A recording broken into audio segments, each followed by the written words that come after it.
Ask Mufti Tariq Masood. بسم اللہ الرحمن الرحیم۔ نومولود بچے کی ناک اور ماتھا دبانا، یہ فضیلہ ذیشان نے پوچھا ہے سوال۔ اچھا بھائی، چھوٹے بچے کو دبانا تاکہ ناک کھڑی ہو جائے یا ماتھا دبانا تاکہ وہ کچھ دب جائے، کیا یہ اسلام میں جائز ہے؟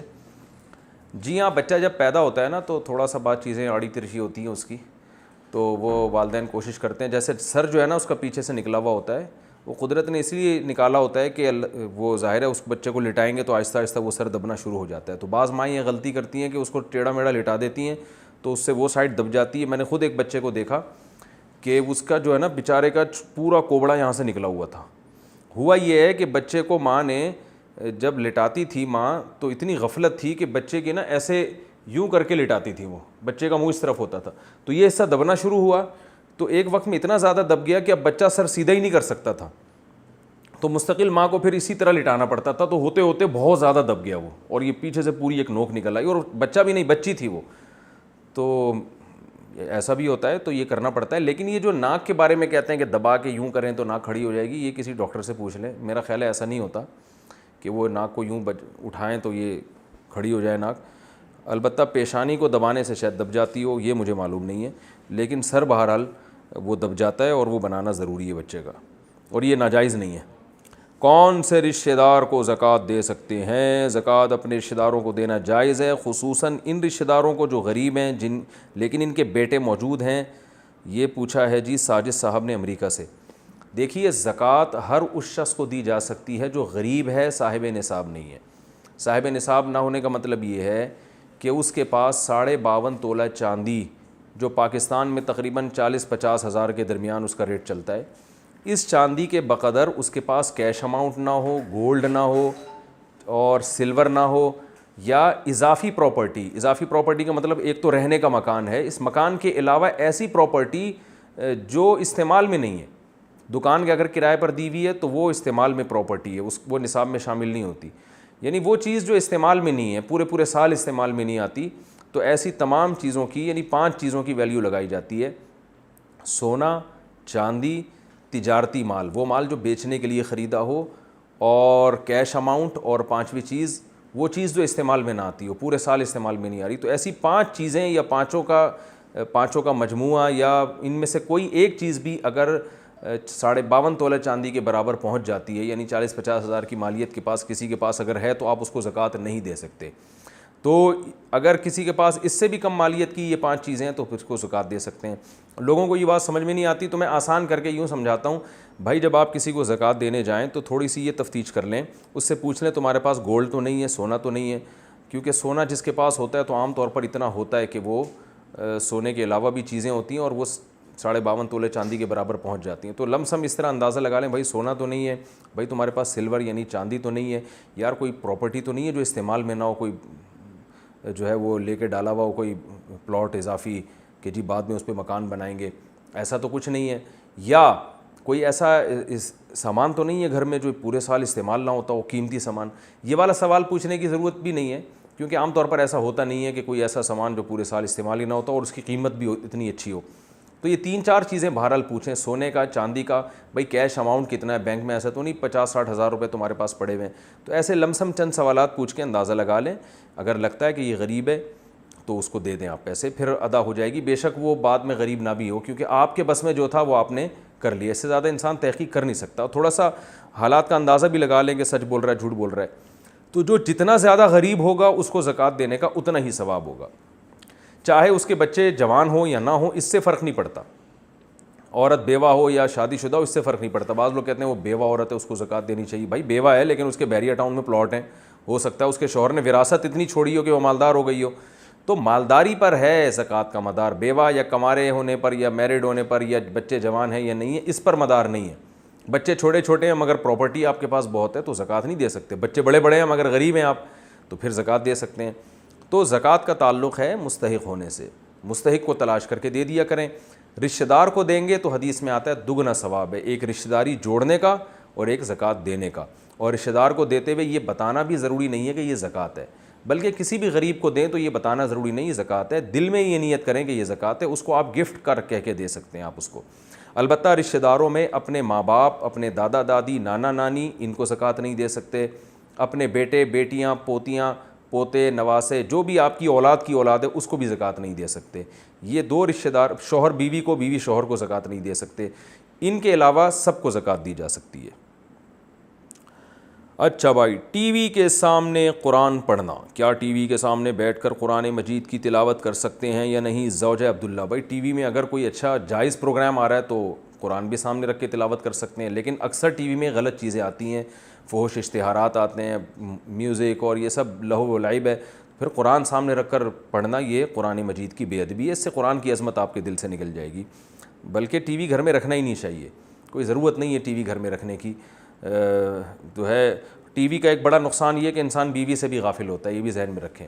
اکثر جو میاں صاحب جب گھر آتے ہیں نا تو آتے ہی ٹی وی کے سامنے بیٹھ جاتے ہیں, اگر ٹی وی نہ ہوتا تو بیوی کے سامنے بیٹھتے, کیونکہ کہیں سے تو انہوں نے سکون حاصل کرنا ہے نا. تو وہ ٹی وی میں ان کو رنگ برنگی مختلف ڈیزائن کی لڑکیاں نظر آ رہی ہوتی ہیں, اپنی والی ان کو پرانی لگ رہی ہوتی ہے, تو وہاں ان کو زیادہ مزہ آ رہا ہوتا ہے ٹی وی دیکھنے میں.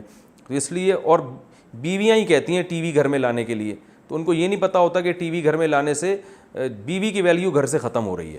تو اس لیے اس کو نکالیں گھر سے, اس کا کوئی فائدہ نہیں ہے. کسی کو کوئی ضرورت ہو, کوئی واقعی ضرورت ہے تو پھر ایک الگ بات ہے, لیکن عام طور پر ضرورت ہوتی نہیں ہے, ایویں ڈراموں فلموں کے لیے لوگوں نے رکھا ہوا ہوتا ہے. تو اس لیے جو ہے وہ اس سے اجتناب کریں تو اچھا ہے. مرحوم کی طرف سے بچے روزے رکھ سکتے ہیں؟ سوال نہیں لکھا انہوں نے, یعنی نام نہیں لکھا. ہماری ایک رشتہ دار خاتون ہے, ان کی رمضان میں وفات ہوئی ہے. وہ روزوں کا بہت اہتمام کرتی تھی. ان کی بیماری کی وجہ سے جو روزے رہ گئے ہیں, کیا وہ ان کی اولاد کو رکھنے چاہیے؟ نہیں, بلکہ اگر انہوں نے فدیہ کی وصیت کی تھی تو فدیہ دے دیں, ورنہ فدیہ بھی لازم نہیں ہے. بس توبہ استغفار کریں ان کے لیے. لمبے بالوں کو نظر سے بچانے کا نسخہ. بالوں کو نظر سے بچانے کے لیے کہتے ہیں کہ بال بنانے کے بعد جو بال کنگھی میں آ جاتے ہیں انہیں پھونک کر ڈسٹ بن میں ڈال دینا چاہیے. پھینک کر ہونا چاہیے, پھونک پتہ نہیں کیوں لکھا ہے. اچھا, پھونک سے مراد نظر سے بچانے کے لیے کو پھونکنا چاہیے ان پہ. کیا یہ بات درست ہے؟ زیبا صاحبہ سہارنپور سے. بالکل غلط ہے. لمبے بالوں کو دیکھیں, ایک تو عورت کی زینت بالوں میں ہے, تو لمبے بال جو ہے نا, آج کل جو خواتین میں بال کٹانے کا جو فیشن آ گیا, یہ بھی شریعت میں پسندیدہ کام نہیں ہے. یہ سب یورپ کو اور مغربی کلچر کو دیکھ کے. عورت کی زینت اللہ نے تبھی تو اس کو اتنے لمبے بال دیے. مرد جتنے بھی لمبے بڑھانا چاہے وہ نہیں ہو سکتے اس کے لمبے بال, اس لیے کہ مرد کو اللہ نے وہ حسن و جمال دیا نہیں ہے. تو خواتین اپنے حسن و جمال کو ختم کر دیتی ہیں بال کاٹ کے, تو یہ پاگل پن ہے, بے وقوفی ہے. تو اس لیے پہلی بات تو یہ کہ خواتین کو لمبے بال رکھنا چاہیے, اسی میں زینت ہے, اسی میں حسن ہے, اسی میں خوبصورتی ہے.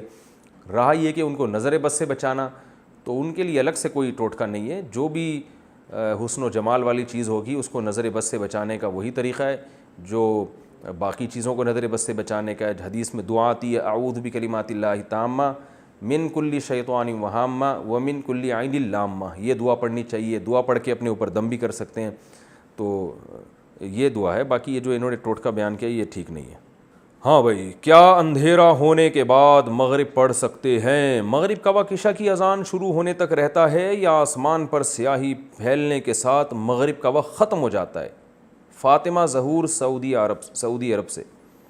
مغرب کا وقت آسمان پر جب سفید جو شفق ہے نا, سفید کنارہ غائب ہو جائے. دیکھیں جب سورج غروب ہوتا ہے تو آسمان پہ آپ کو سرخی نظر آتی ہے, سرخ ایک یعنی سرخی نظر آتی ہے. تو وہ ہوتے ہوتے کیا ہوتا ہے کہ وہ سرخی بالآخر غائب ہو جاتی ہے. پھر ایک سفیدی ہوتی ہے, جو وائٹنس ہوتی ہے, وہ وائٹنس بھی غائب ہو جاتی ہے. تو اس کو شفق ابیض اور شفق احمر کہتے ہیں, یعنی سرخ شفق اور سفید شفق. پہلے سرخ روشنی غائب ہوتی ہے, پھر جو وائٹنس ہے وہ غائب ہو جاتی ہے. تو جو سرخ روشنی جب غائب ہوتی ہے تو پھر عشاء کا وقت شروع ہو جاتا ہے اور مغرب کا وقت ختم ہو جاتا ہے. اذانیں اکثر لیٹ ہوتی ہیں, اس لیے اذان پر نمازوں کے وقت کا پر اعتماد نہیں کیا جا سکتا. تو سرخ روشنی سے پہلے مغرب کی نماز پڑھنا فرض ہے. اگر نہیں پڑھی تو نماز قضا ہو جائے گی. البتہ مغرب میں اتنی تاخیر درست نہیں ہے. سفر میں تو آپ اتنی تاخیر کر سکتے ہیں, بلا وجہ اتنی تاخیر صحیح نہیں ہے. بلکہ مغرب میں جلدی کرنا, یہ نبی صلی اللہ علیہ وسلم کا ہمیشہ معمول یہ تھا کہ غروب آفتاب کے بعد آپ صلی اللہ علیہ وسلم مغرب میں جلدی کرتے تھے. تو نماز جیسے ہی سورج غروب ہو جائے تو مغرب میں جلدی کرنا لازم ہے.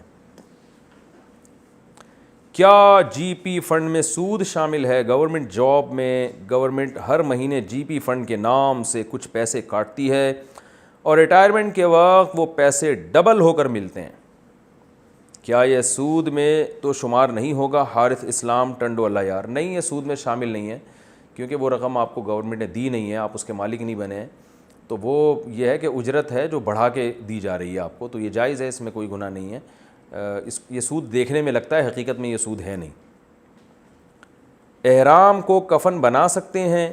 کیا احرام کو کفن کے طور پر استعمال کیا جا سکتا ہے؟ کامران شیخ انڈیا سے، جی ہاں، احرام کو کفن کے طور پہ استعمال کیا جا سکتا ہے، کوئی حرج نہیں ہے۔ دعا کے بغیر نماز پوری ہو جاتی ہے؟ کیا درود شریف کے بعد دعائے معصورہ پڑھے بغیر نماز مکمل ہو جاتی ہے؟ کامران شیخ انڈیا سے، بھائی جو ہم نماز میں اتحیات کے بعد درود شریف پڑھتے ہیں اس کے بعد دعا پڑھنا بھی سنت ہے، اگر کوئی نہ پڑھے گا تو خلاف سنت ہے، نماز تو ہو جائے گی مگر سنت چھوڑ دی آپ نے، اچھا کام نہیں کیا، تو اس لیے پوری نماز پڑھا کریں، ہو جائے گی نماز مگر یہ کہ ثواب کم ہو جائے گا نماز کا۔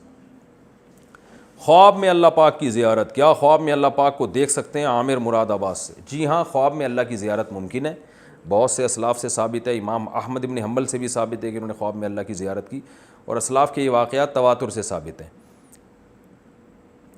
فجر اکیلے پڑھتے وقت قراءت کیسے کریں گے؟ اگر کوئی فجر کی نماز اکیلے پڑھ رہے ہوں تو قراءت اونچی آواز سے کرنی چاہیے یا نہیں؟ شفیق صاحب سعودی عرب سے، دیکھیے جو نماز بھی اندھیرے میں پڑھی جاتی ہے، جیسے فجر کی نماز ہے جو سورج نکلنے سے پہلے پڑھی جاتی ہے، یا مغرب کی نماز ہے جو سورج غروب ہونے کے بعد پڑھی جاتی ہے، تو جو نمازیں بھی سورج نکلنے سے پہلے یا سورج غروب ہونے سے کے بعد پڑھی جائیں اور آپ وہ نمازیں اکیلے پڑھ رہے ہوں تو آپ کو یہ اختیار ہے کہ چاہیں تو اونچی آواز سے پڑھیں یا سرن پڑھیں، آہستہ پڑھیں۔ تو فجر اگر آپ اکیلے پڑھ رہے ہیں تو بلند آواز سے بھی پڑھ سکتے ہیں اور آہستہ آواز سے بھی پڑھ سکتے ہیں، اسی طرح باقی جو نمازیں ہیں، تہجد کی نماز وہ بھی اونچی آواز سے بھی پڑھ سکتے ہیں، آہستہ بھی پڑھ سکتے ہیں، وطر آپ پڑھ رہے ہیں اونچی آواز سے بھی پڑھ سکتے ہیں اور آہستہ آواز سے بھی پڑھ سکتے ہیں۔ دن کی نمازیں آپ آہستہ ہی پڑھیں گے، وہ جہرن آپ کے لیے جائز نہیں ہے سوائے جمعہ اور عید کی نماز کے۔ البتہ خواتین کے لیے یہ لازم ہے کہ وہ ہر نماز آہستہ آواز ہی سے پڑھیں گی، ان کے لیے جہر کرنا جائز نہیں ہے۔ گٹکے بیچنا جائز ہے؟ کیا گٹکے بیچنا جائز ہے؟ سعادات ملک انڈیا سے، ان لوگوں سے پوچھیں بھائی جن کو گٹکے کھلا کھلا کے قبرستانوں میں پہنچایا ہے، منہ کے کینسر سے وہ تڑپ تڑپ کے ہلاک ہوئے ہیں، ان مردوں سے پوچھیں، یہ مسئلہ آپ مجھ سے نہیں پوچھیں کیونکہ میں گٹکا نہیں کھاتا، وہ آپ کو بزبان حال بتائیں گے کہ گٹکا کھانا بھی جائز نہیں اور گٹکوں کا بزنس بھی جائز نہیں ہے، کیونکہ ان پہ جو گزری ہے وہ وہی بتا سکتے ہیں۔ تو اور گورنمنٹ کی طرف سے گٹکے کے بزنس پہ پابندی بھی ہے، جب پابندی ہو حکومت کی طرف سے کسی کام پہ، اور پابندی بھی جائز پابندی ہو، لوگوں کے فائدے کے لیے ہو، تو اس پابندی کو فالو کرنا بذات خود ایک لازم عمل ہے، اس لیے گٹکے کا کام چھوڑ دیں آپ۔ جانوروں کا موت کے بعد کیا حساب ہوگا؟ جانوروں کی روح مرنے کے بعد کہاں جاتی ہے؟ نیز انہیں دنیا میں جو تکلیف ہوتی ہے اللہ تعالیٰ قیامت کے دن انہیں اس کا کیسے بدلہ دے گا؟ عبید کاشف لاہور سے یا عبید کاشف لاہور سے، دیکھیں جانوروں کا حساب ہوگا لیکن اس طرح نہیں جیسے انسانوں کا ہوتا ہے، اور جانوروں کو جو تکلیف ہوتی ہے دنیا میں اس کا آخرت میں ان کو کوئی اجر نہیں ملتا، کیونکہ وہ تکلیف خدا اللہ کی طرف سے ہے اور اس میں جانور نہ صبر کر سکتا ہے نہ واویلا، کیونکہ دیکھیں جو بدلہ دیا جاتا ہے نا وہ امتحان اور آزمائش پہ دیا جاتا ہے، اگر آپ امتحان میں پورا اترتے ہیں تو اچھا بدلہ، ناکام ہو گئے تو سزا، جبکہ جانور جو ہے اس میں چونکہ عقل نہیں ہے لہذا وہ امتحان کا اہل ہی نہیں ہے۔ کسی پاگل کو آپ ایگزامینیشن ہال میں لا کے بٹھا دیں تو نہ اسے فیل کریں گے نہ پاس کریں گے، بلکہ اس کا ایگزامینیشن ہال میں لا کے بٹھانا ہی غلط ہوگا۔ تو اس لیے انسان کو جو تکلیفوں پہ اجر ملتا ہے، اس لیے کہ تکلیف جب آتی ہے تو آزمائش ہے، ایک ایگزام ہے، امتحان ہے، تو آپ اس پہ صبر کرتے ہیں اور کہتے ہیں بھائی اللہ کی طرف سے ہے، تو اس تکلیف پہ آپ کو قیامت کے دن بدلہ ملے گا، اللہ کی طرف سے اجر ملے گا۔ خوشی آتی ہے تو آپ اس پہ اللہ کا شکر ادا کرتے ہیں، بھائی اللہ کی طرف سے یہ آزمائش ہے آپ کی کہ آپ اتراتے تو نہیں ہیں، آپ فخر تکبر تو نہیں کرتے، آپ اس خوشی کو اللہ کی طرف منسوب کرتے ہیں۔ اگر اللہ کی طرف منسوب کرتے ہیں، شکر ادا کرتے ہیں، تو اس کا مطلب آپ امتحان میں کامیاب ہو گئے۔ اللہ خوشیاں دے کے بھی آزماتا ہے، غم دے کے بھی آزماتا ہے، تو جو کامیاب ہوگا اسے جنت ملے گی، جو ناکام ہوگا اسے سزا ملے گی۔ جانور جو ہے اس کو اللہ نے اتنا شعور دیا ہی نہیں ہے کہ وہ تکلیف میں اللہ کا شکر ادا کرے اور خوشی میں تکلیف میں صبر کرے اور خوشی میں اللہ کا شکر ادا کرے. تبھی آپ دیکھیں جو جانور جیسا بنایا ہر تکلیف میں ان سب کا ریئیکشن ایک ہی جیسا ہوتا ہے, تو وہ ایسا نہیں اچھے اور برے. تو اس لیے جو جانوروں پہ تکلیف آتی ہے وہ اللہ کی طرف سے ہے, اور اللہ تعالیٰ مالک ہے, اس کو یہ حق حاصل ہے کہ وہ خوشی بھی دے سکتا ہے, راحت بھی دے سکتا ہے. البتہ اللہ کی رحمت ہے کہ اللہ جانوروں کو بھی کھلاتے ہیں اور مزے دیتے ہیں, جانوروں بھی بہت ساری نعمتیں ملتی ہیں. کبھی کبھی جانوروں پہ بھی اللہ کی طرف سے تکلیفات آتی ہیں جو تکلیفیں بالآخر ختم ہو جاتی ہیں. ایسے لامتناہی تکلیفوں میں اللہ جانوروں کو نہیں ڈالتے. جیسے کوئی جانور معذور ہو گیا تو تھوڑے دنوں میں مر جاتا ہے, وہ یہی اللہ کی رحمت ہے کہ اللہ اسے موت دے دیتے ہیں, زیادہ عرصہ اس کی تکلیف چلتی نہیں ہے. تو لیکن اس کو اس پہ اجر نہیں ملتا اور نہ گناہ ملتا ہے. اور رہا جانوروں کا حساب, تو وہ حدیث میں آتا ہے کہ اگر ایک سینگ والی بکری نے ایسی بکری کو مارا جس کے سینگ نہیں تھا, تو اللہ قیامت کے دن اس بکری کو, دونوں بکریوں کو زندہ کریں گے اور جس کے سینگ نہیں تھا اس کو سینگ دیں گے اور اس سے کہیں گے کہ اب تو اسے ٹکر مار کے بدلہ لے لے. تو علماء نے یہ جو حدیث ہے اس کا مفہوم یہ بیان کیا ہے کہ یہ جو جانور سے حساب لیا جا رہا ہے یہ حقیقی معنی میں حساب ہے نہیں, کیونکہ ظاہر ہے جس سینگ والی بکری نے بغیر سینگ والی کو مارا وہ بھی تو بیچاری کو اتنی شعور تھوڑی تھا کہ یہ مارنا غلط ہے. تو یہ صرف دنیا میں اللہ یہ انسان کو دکھانے کے لیے حساب لیں گے کہ دیکھو ظلم ایک ایسی چیز ہے کہ جو حقیقی ظلم نہیں ہے نا, صرف ظاہری طور پر ظلم ہوا ہے. ایک جانور نے اپنی طاقت سے فائدہ اٹھایا ہے, تو جو ظاہری طور پر ظلم ہوگا نا میں اس میں بھی انتقام لوں گا. تو جو انسان ہے جو شرعی اعمال کا مکلف ہے وہ ظلم کرے گا تو کیسے بچ جائے گا. تو یہ جو حساب جانوروں سے لیا جائے گا اتنی سی نوعیت کا, یہ صرف انسان کو بتانے کے لیے کہ جب میں اس کو نہیں چھوڑ رہا تو تم تو ہو ہی امتحان کے لیے, تمہیں کیسے چھوڑوں گا میں. تو یہ صرف اتنا سا بدلہ ہوگا اور پھر ان دونوں بکریوں کو مار کے ختم کر دیا جائے گا, دوبارہ مٹی ہو جائیں گی, وہ ہمیشہ ہمیشہ کے لیے نہیں ہوگا. تو یہ صرف اللہ تعالیٰ اپنے عدل اور انصاف کو دنیا کے سامنے ظاہر کرنے کے لیے کہ میں نے ایسا انسانوں سے انصاف کا معاملہ کرنا ہے, ایسا بدلہ لینا ہے کہ وہ اتنا سخت بدلہ ہوگا کہ ایک ایک پائی کا حساب دینا پڑے گا. اور اس کو دکھانے کے لیے اللہ جانوروں سے حساب لیں گے کہ دیکھو ایک سینگ والی بکری نے بغیر سینگ والی کو مارا تو میں اس کو بھی سینگ دوں گا کہ تو اپنا انتقام لے لے, اس کو تو ٹکر مار دے.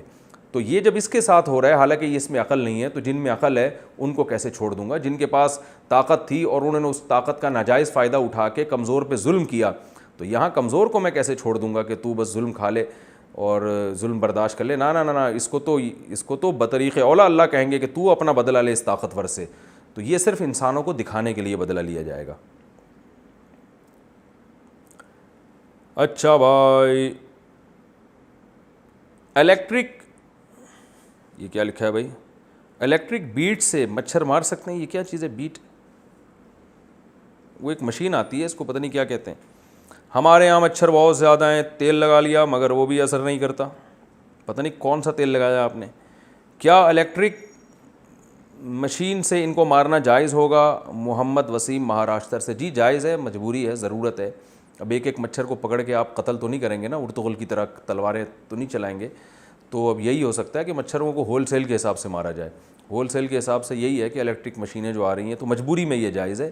ویسے تو جلانے سے اللہ کے نبی نے منع کیا ہے, لیکن ایک مجبوری کے حکام اور ہوتے ہیں, کیونکہ پہلے انسان اپنا دفاع کرے گا, بعد میں پھر جانوروں کے حقوق ہیں. سب سے پہلے انسان ہے. تبھی میں کہتا ہوں یہ جو کراچی میں اتنے کتے پھیل رہے ہیں تو KMC والوں کو چاہیے ان کو قتل کریں, ماریں.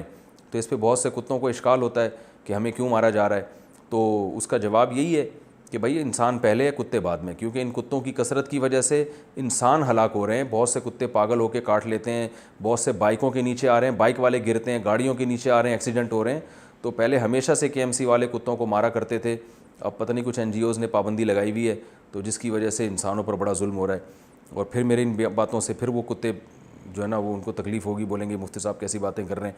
اور اسی احتجاج میں جب میں نے کتوں کے خلاف بیان کیا تو کتوں نے میری 2 مرغیاں کھا لی ہیں. تو وہ لگ رہا ہے وہ سب بیان سن رہے ہیں, کتوں کو سب پتہ چل رہا ہے میں کیا کہہ رہا ہوں. میری مرغیاں تھیں یہاں پر, اچھے بھلے انڈے ماشاءاللہ آ رہے تھے روزانہ دیسی. 9 مرغیاں میں نے پالی ہوئی تھیں, اس میں سے 2 کتے لے گئے. پہلے ایک لے کر گئے, پھر اگلے دن میں چونکہ بیانات سے باز نہیں آیا, اگلے دن دوبارہ دوسری مرغی لے گئے.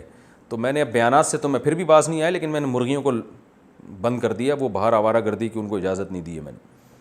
اچھا بھائی, شادی کے بعد والد کی جگہ شوہر کا نام لگانا, یہ پہلے میں تفصیل سے بتا چکا ہوں. عالم بننے کے لیے کون سی تعلیم ضروری ہے؟ کیا عالم بننے کے لیے درس نظامی حاصل کرنا ضروری ہے یا وہ مطالعہ کر کے وہ مسئلے مسائل سیکھ کر بھی عالم بن سکتا ہے؟ شاہ زیب کراچی. دیکھیں دنیا میں کوئی بھی ہنر کسی سلیبس کے بغیر ممکن نہیں ہوتا. یہ ایسے ہی سوال ہے کہ ڈاکٹر بننے کے لیے کیا MBBS کرنا ضروری ہے یا وہ کتابیں پڑھ کے ڈاکٹر بن سکتا ہے؟ تو ظاہر نہیں بن سکتا. کوئی بھی کتابیں پڑھ کے ڈاکٹر بنے گورنمنٹ کبھی پرمیشن نہیں دے گی کہ آپ کلینک کھول کے بیٹھیں. تو ایسے ہی حکیم بننے کے لیے حکمت کا ایک نصاب ہے وہ پڑھنا ضروری ہے. انجینئر بننے کے لیے انجینئرنگ کا ایک نصاب ہے. تو اسی طرح عالم بننے کے لیے علماء ہی کا بنایا کردہ ایک نصاب ہے. وہ نصاب پڑھے بغیر آپ عالم نہیں بن سکتے کیونکہ اس نصاب میں بیسک تمام چیزیں پڑھائی جاتی ہیں. سب سے پہلے عربی گرامر پڑھائی جاتی ہے. درس نظامی میں بھی یہی چیزیں, عربی گرامر پڑھائی جائے گی آپ کو سب سے پہلے, پھر عربی ادب کی کتابیں پڑھائی جائیں گی تاکہ عربی ادب سے آپ کو اس زمانے کی عربی پڑھائی جائے گی, عربی ادب کی کتابیں تاکہ عربی میں عبور پیدا ہو. پھر آپ کو جو ہے تفسیر پڑھائی جائے گی, جو معتبر تفسیر کی کتابیں, تاکہ آپ اخپل طریقے سے خود سے آپ مفسر قرآن نہ بنیں کہ پوری امت سے ہٹ کے قرآن کی کوئی نئی تحقیق نہ مارکیٹ میں لے آئیں آپ. تو جو تفسیر ہیں, پھر تفسیر کے اصول پڑھائے جاتے ہیں, پھر حدیث پڑھائی جاتی ہے, حدیث کے اصول پڑھائے جاتے ہیں, پھر قرآن و حدیث سے جو فقہاء نے مسائل نکالے ہیں وہ مسائل ان اصولوں کی روشنی میں پڑھائے جاتے ہیں کہ مسائل نکالنے کے اصول کون سے, جن کو اصول فقہ کہا جاتا ہے, وہ اصول فقہ پڑھائے جاتے ہیں. تو ایک پراپر وے ہے ٹیچنگ کا اور لرننگ کا. تو اس پراپر وے کے حساب سے جب تک آپ نہیں چلیں گے تو وہ صلاحیت پیدا نہیں ہوتی. وہ ایسا ہی ہے جیسے کتابیں پڑھ کے کوئی ڈاکٹر بن جائے تو خود بھی مرے گا, لوگوں کو بھی مروائے گا. تو ایسا ہی اخپل طریقے سے کتابیں پڑھ کے کوئی عالم نہیں بن سکتا, یہ ذہن میں رکھیں. حضرت عیسیٰ علیہ السلام دجال کو کیسے قتل کریں گے؟ حضرت عیسیٰ, یہ دیکھو ارطغرل ڈرامے دیکھ دیکھ کے اب لوگوں کو اس قسم کے سوالات آنے شروع ہو گئے. حضرت عیسیٰ علیہ السلام دجال کو تلوار سے قتل کریں گے, کسی نئی چیز مثلا بندوق وغیرہ سے کیوں قتل نہیں کریں گے؟ کیا دجال کے آنے سے پہلے یہ چیزیں ختم ہو جائیں گی یا کوئی اور وجہ ہوگی؟ عبداللہ محسن انڈیا سے. اصل میں عبداللہ محسن بھائی آپ کو اشکال یہ ہو رہا ہے کہ حدیث میں آتا ہے کہ مقام لد کے مقام, یعنی لد کے مقام پہ جو اسرائیل میں فلسطین میں ایک جگہ ہے, تو حضرت عیسیٰ علیہ السلام نیزے سے دجال کو قتل کریں گے, تو لد کے مقام میں.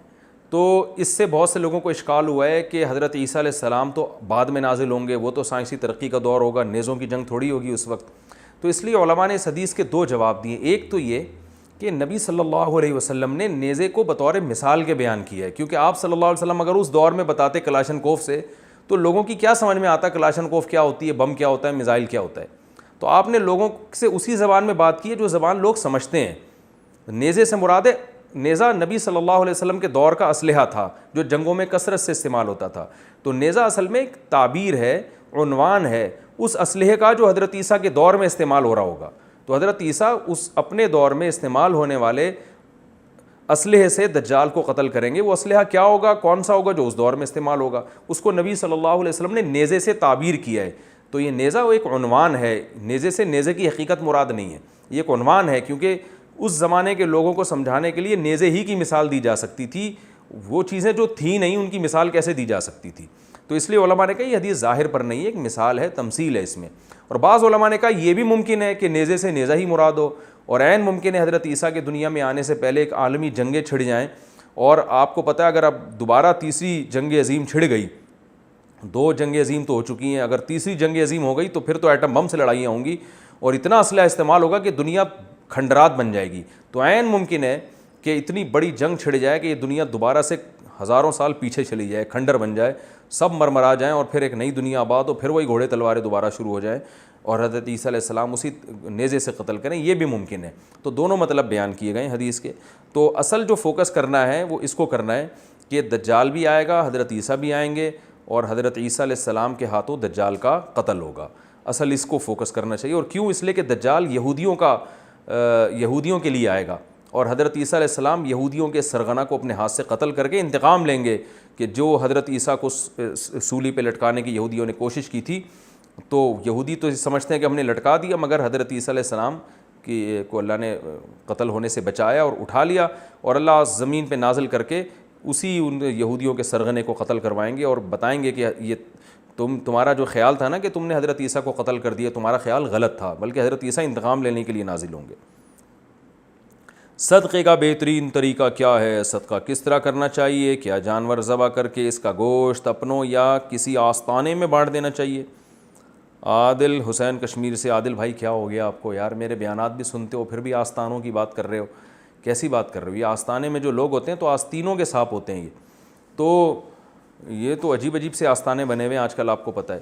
تو اور پھر بکرے ذبح کرنے کی باتیں کر رہے ہو، کیسی وہ شعر یاد آ رہا ہے، پانی وانی کی بات کرتے ہو، دل جلانے کی بات کرتے ہو، 6 مہینے سے منہ نہیں دھویا تم نہانے کی بات کرتے ہو. تو میں اتنے صدقے کے بکروں کی مخالفت میں بیان کر چکا، دلائل دے چکا، پھر بھی آپ پھر وہی جانور ذبح کرنا صرف عقیقے میں، بقرعید کے موقع پر اور حج کے موقع پر عبادت ہے. اس کے علاوہ جانور ذبح کرنا بذات خود کی عبادت نہیں ہے. تو صدقے کا بہترین طریقہ یہ ہے، صدقہ کہتے ہیں غریب کی حاجت پوری کرنا. تو آپ غریبوں کا خیال کریں، جا کے پوچھیں بھائی کسی کو بیماری کے لیے، علاج کے لیے پیسہ چاہیے تو علاج کے لیے پیسہ دیں، کسی کے گھر میں راشن نہیں ہے تو راشن ڈلوا دیں، اور کسی کا گھر نہیں ہے تو گھر بنوا کے دے دیں اس کو، کسی کو رکشہ چاہیے روزگار کے لیے تو رکشہ دے دیں، کسی کو ریڑھی خریدنی ہے تو ٹماٹر کے لیے ریڑھی خرید کے دے دیں. تو یہ اس طرح سے جو جس کی ضرورت ہو وہ پوری کرنا صدقہ ہے. کچھ بھی نہیں ہو سکتا، حدیث میں آتا ہے مسکرا کے بات کرنا بھی صدقہ ہے. تو یہ ہے. بکرا پتہ نہیں کہاں سے لے آئے. بکرا تو جب ہے کہ جب بیچارے لوگ بھوکے مر رہے ہیں اور ڈاکٹر نے کہا ہو کہ ان میں جو ہے نا پروٹین کی کمی ہو رہی ہے اور بکرے میں بہت اچھے پروٹین ہوتے ہیں، تو پھر آپ بکرا کاٹ کے کھلا دیں ان کو. تو غریب آدمی کو بکرے میں تھوڑی دلچسپی ہوتی ہے، اس کو تو راشن چاہیے. ایک بکرا جتنے کا آئے گا اس میں پورے مہینے کا غریب کا راشن آ سکتا ہے، 2 مہینے کا راشن آ سکتا ہے. تو اس لیے راشن کو فوکس کرنا چاہیے. قرض لے کر قربانی کر سکتے ہیں؟ قربانی کس پر واجب ہے؟ کیا قربانی قرض لے کر کی جا سکتی ہے؟ عادل حسین کشمیر سے. ہاں، قربانی قرض لے کے بھی کی جا سکتی ہے، بشرطے کہ قرض اتارنے کی پوری صلاحیت اور طاقت آپ میں موجود ہو. یہ نہیں کہ قرض لے لیا تو جس سے لیا وہ پورے مہینے آپ کو، وہ بیچارہ سال ہی آپ کو صلواتیں سناتا رہے کہ پی گیا قرض لے کے. تو قرض ادا کرنے کی اگر پوری قدرت ہے تو قرضہ لے کے بھی آپ قربانی کر سکتے ہیں. قربانی واجب کس پر ہے؟ وہی 5 چیزوں کا نصاب ہے: سونا، چاندی، مال تجارت، یعنی مال تجارت کہتے ہیں جو مال بیچنے کے لیے خریدا ہو، اور کرنسی اور ضرورت سے زیادہ سامان. یہ 5 چیزیں اگر کسی کے پاس 52.5 تولہ چاندی کے برابر ہیں، یا 5 یا 4 چیزیں ہیں، یا 3 یا 2 یا 1 چیز بھی ہوگی، تو اس پر قربانی واجب ہے. بقرعید کے 3 دنوں میں اگر اتنی چیزیں رہتی ہیں تو لم سم 40-50 ہزار کی مالیت کا اگر کسی کے پاس یہ سونا، چاندی یا تجارتی مال یا ضرورت سے زائد سامان اگر موجود ہے تو آپ پر قربانی واجب ہے. استعمال کی چیزوں پہ قربانی نہیں ہوتی. آپ گھر میں کروڑوں روپے کا بھی گھر ہے لیکن اگر رہ رہے ہیں یا کرائے پر دیا ہوا ہے تو قربانی واجب نہیں ہے آپ پر. گاڑیاں 10 رکھی ہوئی ہیں لیکن سب استعمال میں آ رہی ہیں تو قربانیاں واجب نہیں ہیں. لیکن ایک بھی گاڑی ہے جو پورے سال کھڑی رہتی ہے، استعمال میں نہیں آتی، تو پھر قربانی واجب ہے آپ پر. تو 40-50 ہزار لم سم مالیت کی رقم کا جو شخص مالک ہوگا، اچھا قرضہ بھی مائنس کیا جائے گا اس میں سے، قرضہ مائنس کر کے اتنی رقم. تو اتنی رقم اگر آپ کے پاس ہے یا اتنی رقم کا سونا چاندی وغیرہ ہے آپ کے پاس، تو پھر اس میں سے آپ پہلے گیس بجلی کا بل اور ضروری راشن کا خرچہ نکالیں گے. نکالنے کے بعد اگر اتنا بچتا ہے تو پھر آپ پر قربانی واجب ہے. خواتین کے پاس سونا ہوتا ہے، ان پر بھی قربانی واجب ہوتی ہے، کیونکہ سونے کے ساتھ اگر 1 روپیہ بھی ہو تو پھر سونے کا نصاب نہیں ہوتا، پھر چاندی کا نصاب دیکھا جاتا ہے. تو اگر 1 تولہ سونا بھی کسی خاتون کے پاس ہے، بقرعید کے 3 دنوں میں کسی دن بھی آ گیا، اور 1 تولہ سونا اور اس کے ساتھ 1 روپیہ بھی اگر ہے اور قرضہ ورضہ بھی نہیں ہے، تو پھر ایسی خاتون پر بھی قربانی واجب ہے. آج کل خواتین قربانی نہیں کرتی، وہ کہتی ہیں کہ ہم سونا بیچ کے قربانی کریں گے، ہم پر واجب کہاں ہے؟ تو سونا تو ضرورت کا ہے. بھائی سونا ضرورت کی چیز نہیں ہے. کھانا پینا، لباس، گھر، یہ ضرورت ہے. سونا ایک اضافی غریبی ہے، انویسٹمنٹ کے لیے لوگ رکھتے ہیں. تو اس لیے سونا اگر آپ کے پاس ہے تو اس کے زکوٰۃ بھی دینی پڑے گی، قربانی بھی کرنی پڑے گی. وہ بیچ کے کریں یا شوہر آپ کی طرف سے کر دے تو بھی ٹھیک ہے، یا کسی سے قرضہ لے کے کر دیں. تو پورے سال اس کا انتظام کرنا چاہیے. قربانی، صدقہ فطر اور زکوٰۃ، یہ 3 چیزیں تو واجب ہوتی ہیں. تو پورے سال جو ہے اپنے پاس اتنے رقم مہینے میں جوڑ کے رکھنے چاہیے کہ جب یہ چیزیں واجب ہوں تو آپ شرعی ان حقوق کو ادا کر سکیں. آپ ٹی وی دیکھتے وقت اذان ہو جائے تو کیا کریں؟ گھر میں بیٹھ کر ٹی وی دیکھ رہا ہوں تو ٹی وی بند کر دینا چاہیے یا اس کی آواز مکمل بند کر دینی چاہیے؟ یعنی اذان کے وقت شرعی حوالے سے رہنمائی فرمائیں. بھائی بند کر دیں ٹی وی. اذان نہ بھی ہو رہی ہے تو ٹی وی کیوں دیکھیں بھائی؟ تو ٹی وی کے جو نقصانات ہیں میں نے ابھی تھوڑی دیر پہلے بتائے ہیں آپ لوگوں کو. تو ٹی وی بند کر دیں. اور اذان کے وقت تو بہت ہی خراب ہے، خطرناک ہے. آخری درجہ یہ کہ اس کو میوٹ کر دیں. اس کی کم از کم اللہ کی دعوت کے ساتھ کسی اور کی دعوت ٹکرائے نہیں، تو اس کو بند کر دیں. تلاوت علماء کہتے ہیں اذان کے وقت روک دینی چاہیے. تو ڈرامہ اور فلم تو بہت ہی بری چیز ہے. اللہ تعالیٰ ہماری حفاظت فرمائے. آسک مفتی طارق مسعود.